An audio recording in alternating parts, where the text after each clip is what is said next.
Hey everybody, this is Nate with another Backcountry beer review. You have to pardon the wind noise. I've got the dead cat on the mic. Hopefully nothing's too bad, but it is incredibly windy up here on the summit of Mount Withington. It's a beautiful, beautiful day aside from the wind on this summit. It is very temperate, sunny, and a really amazing view, aside from the fact that some of it is a little obscured. Anyway, let's talk about the beer. Today, the day this video airs, is a very special day. It is the start of Lager Summer 2023. So if you're new to the channel, or you're new to my beer reviews, what I'll generally do, or what I've done every year since I've started doing this, is during summer, I just review lager beers. I find that, most people, they think of lagers and they don't really think of them as being full flavored. They don't think of them as being interesting. I think most people appreciate the concept of like a continental lager or something that has that tradition, but people still don't really gravitate towards it. And I'll be honest, I'm kind of one of those people, even though I really, really like lagers and I always hype them up, talk them up, I set aside summer to just review lagers. Doesn't matter what kind they are, as long as they're lagers or close enough to a lager that I can say it's a lager.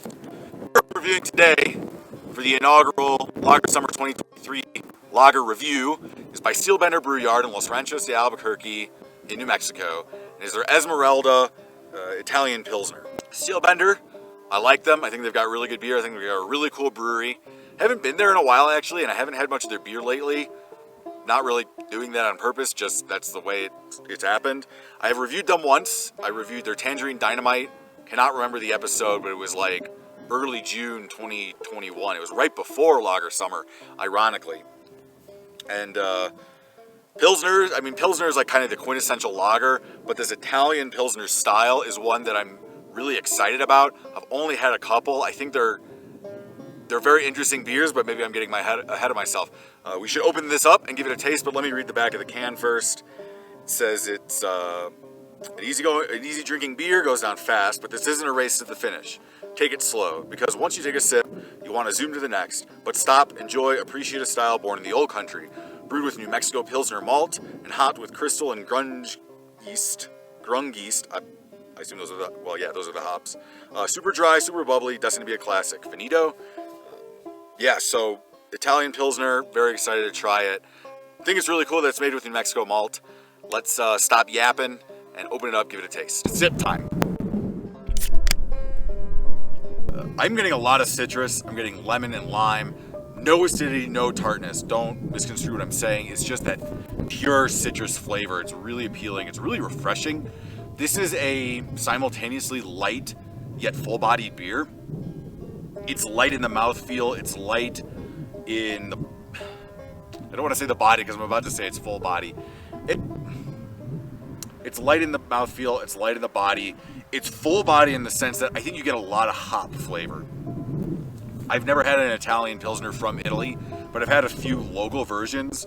They tend to be very interesting because they're usually really, really dry and dry hopped, and I don't get a lot of bittering hops. And so what that you end up with is kind of this like, it's almost like a hop water.